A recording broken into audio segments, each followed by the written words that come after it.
The Buckeyes are barreling into October, undefeated, ranked number 1, and ready for homecoming on Saturday against Minnesota. But before we can flip the calendar, there's one more celebration in September. That's right. It's a Talking Tuesday. Yeah. Look at this setup we have. Wow, look at this growing graphic. up. I mean, I almost feel professional. Yes, it is Talking Tuesday on the beat. So that means I'm joined, as always, with one exception. For the world We don't need to traveling, talk about the one exception. 10 all right? TVs, Adam King. You know, let me just say to you, the listener, someone said to me in Seattle this weekend, "Welcome back." And I thought, what a nice thing to say. What did they mean? They said, "How was your trip?" And I thought, that's an insane thing and so nice to ask someone that you've never met. And it was very, very, very nice. I will say, I texted Austin on Talking Tuesday because I was upset that I wasn't a part of it. I texted him and I said, "Hey, did you get it shot?" He said, "Yeah, we took care of it. We're good." And I was sad. And I listened, and it was a good show. Well, we missed you. And also, shout out to a lot of those Ohio State fans out in Seattle who have been watching Talking Tuesday. Oh, yeah. For you, not for me. No, they watch for you Talking too. Tuesday is the best day of the week. It's the only day I want to watch the beat. And kudos to them. But actually, everyone who's been watching the Austin and Berm show. It's awesome to see you guys get the recognition when you're out and about. I love it. I appreciate it. And we're humbled and grateful and ready for month number 2 of the regular season. Pumpkin spice season. Which Adam is fired up for that. So he's going to bring in a little coffee to talk to Ryan Day in the Woody Hayes Athletic Center. Fun fact, little insight. I spilt pumpkin spice latte all over myself before the game in Washington. Had to go buy a Tide. Well, now pen. you're going to have to do that for every game. Every game. It worked. And starting with my question for Ryan Day, I kind of got this question after the game. I was sitting thinking about it, looking back on it, and I thought, how fun has this season been to watch these guys grow, to watch them develop? So I would almost ask Ryan, at this point in the season, you're getting ready for October, does it feel like you have a higher ceiling than you did last year? Because if you think about last year, which is a crazy thing to say, I don't know if you noticed, they won a national. They did win the national championship. It's hard to do any better. Yes. But when you think about last year, they were so developed. They came into the season, the expectation was win a national title. Whatever happens between game 1 and game 16 doesn't matter. They just need to win. This year, it's been about growth every week. And if you look at this defense, I mean, they keep getting better. They've allowed, just 2 touchdowns this season? 2. I think that's pretty good. They played 4 games. And so with the offense and seeing where this defense is there this feeling and excitement more so with the team that you can grow knowing that this looks very different right now? A good different. Yeah. And getting you set for this next month and moving on to November and then onward. I just feel like it has to be a whole different coaching style for Ryan that he probably enjoys a little more. Yeah, and I think if I had to guess based on my experience now into the 7th year of covering Ryan Day, he'd say, well, college football has changed. There's no style points. So, our goal is to win the last game of the season and hoist the trophy, and however it looks to get that, one game at a time, win every game. I know that that's how he would answer it, but when we're watching it transpire, and I think that this conversation is probably, more primarily geared towards the defense, where it's like you can see that maybe the overall talent level is higher on this group than it was a year ago, which again is a crazy thing to say. But, if there was a part where we were skeptical or wondering what the defensive line was going to do, that was the entire offseason conversation. And then you watch Caden Curry with 5 tackles for loss and Caden McDonald with 2 sacks and Kenyatta Jackson play one of the best games of his career against a team that we spent 2 weeks saying, look at all this offensive talent at Washington. This is going to be the one that shows if the silver bullets are for real or not. Well, guess what? They are. And if that puts them in a position where the offense doesn't even have to reach its true ceiling the way it might have last year, that's the wildest part, because I think we can rightfully assume that in a month's time or on Saturday against Minnesota, Julian Sayin will take another step forward and Jeremiah Smith is still going to be a handful for everyone to deal with. And Bo Jackson is coming on with the ground game. So that offense is going to kick it into another gear, and the defense is already there. It's been remarkable to watch this defense. I said before the season, I thought at the end of the year they could be better. And I keep playing that over and over again in my head because I feel like they might already be as good at least. It's credit to Matt Patricia and where they are. I also want to ask Ryan, does that give you more of a safety blanket? I call it like a warm blanket when hey, if Julian goes out there and struggles on better than a cold blanket. It's true. Although, you get a nice cold blanket on you, the body better heat. than a wet blanket. There you go. You get a nice wet blanket on you. That's not fun. But does it give you a sense of security when you're out there? And for Brian Hartline, who's a guy that's calling plays for the first time in his career, which shout out to Hartline in the second half there. I thought he called a great game. He called a good game the whole way around. There was just some bad breaks there in the first half. But in the second half, limited possessions. Yeah, in limited possessions. But the second half, I mean, when you got to see them start clicking, it was beautiful to watch. I wonder, though, does Matt Patricia give you this ability to just completely not worry on the offensive side of the ball? Once Jeremiah Smith scored that touchdown in the first half, they did not need any more points for the rest of the game. That's a crazy thing to say. They had won the game. Yeah. That was the game-winning touchdown. And so if you're Ryan Day, doesn't that make you go, wow, if all I need to do is get to 18 points or get to 21 points or get to 24 points, obviously that's not the goal. Right. You want to be up there in the 40s. They know they can be, but it has to give you the option to develop these guys more, to try more things, to see different looks and lead that towards what you hope come December and January is much bigger. Yeah, and I think that it's an interesting question. I really like it because the head coach's mentality has to be, or probably is, or should be different than Brian Hartline's mentality. You don't want, if you're Ryan Day, to be like, you know what, Brian, just keep us in this, all right? Don't make any mistakes. Play it close to the vest. Get us to the finish line. 2 touchdowns are plenty. Like, you want Brian Hartline to be constantly thinking about the best way, the next step, the next evolution of the passing attack, what they need to do to spring the ground game, to improve as the season goes on and unlock more potential in Julian Sayin. You want him to be thinking, let's get this offense back to 50 points a game. So what's, I guess, the headset conversation for Ryan Day, because he's been in those shoes. Yeah. And he wouldn't want the head coach to be like, hey, cool it, throttle it down a little bit. Like, how does that work in game? Where the head coach might be saying, let's take less risks in this game, but the offensive coordinator still needs to be, thinking about the best solution and trying to figure out what the defense is doing, which I think is also a key part for what happened on Saturday at Washington, is that the Huskies gave a bunch of looks in the first half that Ohio State wasn't prepared for.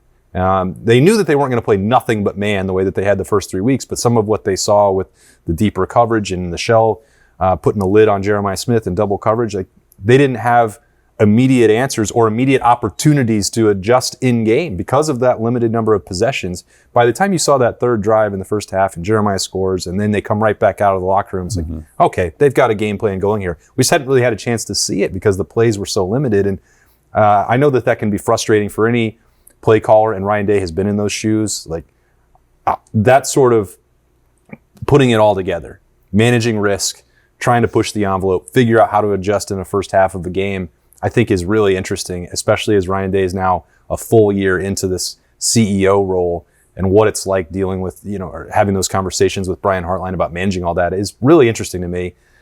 We said it probably 10 times. It'd be great if we could just listen to the headsets. Yeah, we knew. I'd love it. Well, Ryan said you would not want to hear that. I would. You would. He's wrong about that. Yes, but I think you disagree. I think you can make a lot of money mic'd up with the Buckeyes. That would coming soon to 10 TV. There you go. That would be a great show. I want to look. We talk on Tuesday. We don't just get to talk to Ryan Day. We also get to talk on Wednesday to some players. We do. And a Wonder in Wednesday. A Wonder in Wednesdays. I like that. You got a bunch of these? How do you come up with these all so quickly? I just love alliteration. It's very impressive. And I don't know who we'll get to talk to right now. Who would you want to? James Peoples. Okay. And here's why. All right. And I want to talk to James Peoples and I want to talk to C.J. Donaldson. And but not Bo Jackson. No, because I want to ask them about Bo Jackson. Okay. I want to know how they feel in this running back room right now. More so James Peoples and then C.J. Donaldson. What is that conversation? I guess ultimately we don't get to talk to him on Wednesday, but I would like to talk to Coach Locke and say, what is the conversation in that room right now on the fact that Bo Jackson is very clearly the best running back on the field at this point? When he is out there, he is making game-changing plays seemingly every single time he gets the ball. And we said this before, it's not game-changing plays, it's not 80-yard runs. It was at one point, but it's not every time. It's the 5 yards, the 6 yards, the 7 yards that are taking the stress off of Julian Sayin. Yeah. But how do you balance that? Because C.J. Donaldson has gotten his carry. I mean, he had 2 touchdowns. You can't complain if you got 2 touchdowns. That's pretty good. But for someone like James Peoples that came into this, as we all thought, the RB1 of the season, how do you balance saying, we know what you're capable of, we just need you to get there a little more? And he had some catches in the past game there, but it was very clear And we said before the bye week that it was time to name Bo Jackson RB1, and it felt like they did. You did say that. It felt like against Washington, C.J. Donaldson might have got the first carry, but they did not care what the optics of it looked. The heaviest workload went to Bo Jackson. And so period. I want to know, what is that balance like in a room? Because it is such a unique situation where we're not 16 games into the season. We're 4 games in. And all offseason, we talked about James Peoples. And all offseason, we saw, what is it, Sonic and Knuckles? Yeah. And it turns out Bo Jackson is the squirrel. Isn't that like somebody? Who's the really Tails. fast? Tails. Squirrel. There, Tails. He's the really fast. Squirrel. I don't know. I knew he was a squirrel. I thought isn't that? It pays to have an 8-year-old at home. It does. She's been watching all the movies. Yes. So. Yeah. Tails. Like, I just wonder, how are you handling that? How is James Peoples doing in this discussion? And I know it's not always a fun discussion to have. It's one you're having on the defensive line right now with Edric Houston and guys. How do you? The thing is, if there are guys that struggle, and this sounds very blunt, but like aren't good at football, like they're just not as good as the other guys, that's one thing. Yeah. But when you know you have talent and you want these guys to play to their full potential, what are those conversations like now as you're 4 weeks into the season, 4 games in? Yeah. Hey, how do we get you to where we know you can play at so that you are in there time and time again? Yeah, I think that they, on Saturday at Washington, they didn't manage it the way that I thought they would. No. I think they did a good job at it. They found, like, Bo Jackson was being pretty productive on a snap-in, snap-out basis, and Ryan Day had said a week ago, you're going to find the hot hand and write it. That's what we did with Quentin Judkins and Travion Henderson a year ago. That's what's going to happen now. And when he said that then, I still thought, all right, well, that probably means, because I did think going into the year that C.J. Donaldson would start against Texas, would get the most carries, and he did. And I thought that would probably carry over into the first Big Ten game, the first road game. And when C.J. Donaldson got rolling early on or was out there early, I was like, yeah, this is going to play out about how I thought. When Bo Jackson became the second one in, and then the carries were consistently coming his way, and I believe he finished with 17. Nearly 100 yards. Yeah, I was like, oh, okay, well, Ryan Day looked at what happened in the first month of the season, not just on game day, but obviously in practice as well, because he kept referring back to ball security and pass protection, being a complete running back if you're going to get on the field.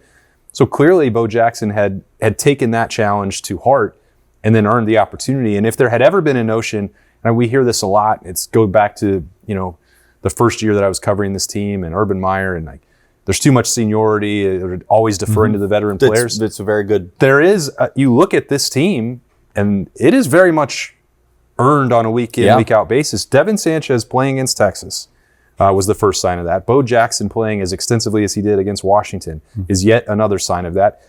Nate Roberts has had opportunities in all 4 games, fullback and tight end. Maybe got too many of them on Saturday, but that's neither here nor there. Ohio State is showing that it is going to be flexible and adaptable with its personnel on a week in, week out basis, which I think has to go down as very encouraging because there's still room for all those players to get better.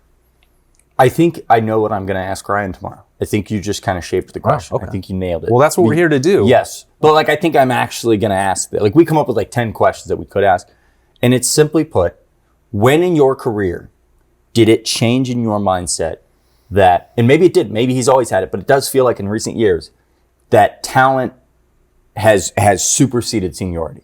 I mean, it feels like we are at a new era in Ohio State where they are not afraid to say to a senior, this sophomore is better than you, and we've got to get him on the field. Yeah. And I think that's how you win championships. It's really tough, and it's impressive in modern college football how you balance, because these are young men, and you have to balance the fact that you give everything to these young men.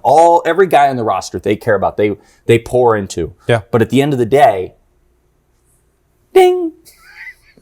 At the end of the day, the day ends.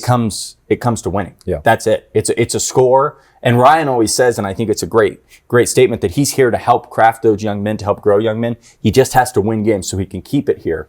Yeah. And so for him, when was that moment where you realized, and how do you handle that? How do you personally, Lincoln Keenholz is a good example. Great leader. But at some point you have to say, Julian's our guy, and he's proven why. And so it's really interesting. I think it's very similar to the conversation we had with Jeremiah last year in the wide receiver room. And obviously, Bo Jackson isn't to that superstardom when he came in here. But Brian Hartline had to say, this guy is too good to not put on the football field. I understand that I have all these guys that have been here, working here, but I have to get this guy on. That's where I am with Bo Jackson. And it's not clearly a clean-cut scenario at every position, because if we were just saying talent supersedes veteran, know-how, experience, maturity, whatever, then you'd be like, well, just leave Edric Houston out there all the time. And that's not what's happening. Yeah, so, and I asked, about Edric a week ago to Ryan Day on a Talking Tuesday, because I thought maybe there was a chance that the injury was lingering, and maybe that's legitimate based on the fact that he had to leave and go to the locker room on Saturday at Washington and got that ankle taped up again. I don't know. Ryan Day didn't talk about the injury a week ago and was talking about finding more consistency. And right now it's just going a slightly different way. Kudos to Tywone Malone for stepping up the way that he has at defensive tackle. But, we've had this conversation a lot and in a number of different positions where it's, all right, well, if Ohio State's going to reach its potential, these guys that were 5 stars and recruited so highly and coveted so desperately by Ohio State, those are the ones that have to tap into that. And we talked about that with Julian Sayin at quarterback, and that seems obvious. Yeah. And there's a world where it's not even necessary because Ohio State is the best defense in the country right now. And we're still asking if they could be better at 3 technique or if they could be more stout against the run. Washington found some success there, not the end zone, but they moved the ball a little bit between the 20s on Ohio State. So whether this conversation is relevant or not, maybe that's up for debate. But between Edric Houston and Tywone Malone and Jason Moore was available again on Saturday for the first time this season, I think there's also still an opportunity for that position to get better, but it's the same conversation that you're having and that is worth having. How do you determine that? And what's going to set the difference for Ohio State to make those decisions with that personnel moving forward? And what's really interesting is, and here's another question, does the success of this team allow you to learn a little more? Does it allow you to tinker? I mean, I would even go back to last year. It wasn't pretty at all times. I mean, I think back to the Nebraska game coming off of Oregon. Do we have to think about that? You don't. Okay. You don't. But those are games where you would go in expecting to tinker, expecting to learn, expecting to grow and see and try things. And you look at yourself in the third quarter and you're like, we got to win a football game. Right.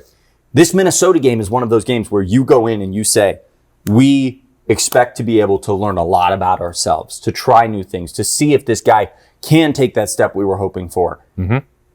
Obviously, I think this Minnesota game's going to go that way. I think because this Ohio 3 touchdown favorites suggests you're probably right. And I think that's a little low.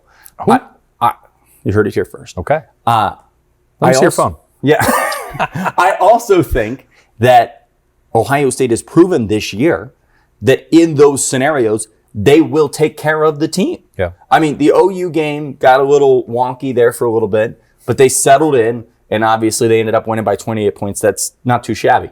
When you look at the Texas game, that was a matchup game. You have to just win that game. The Washington game was a matchup game that they ended up turning into a game where they got to learn a little bit about themselves. They did. Yeah. And they had to, which I think is a credit to Washington and the environment. I mean, you were out there jet lagged.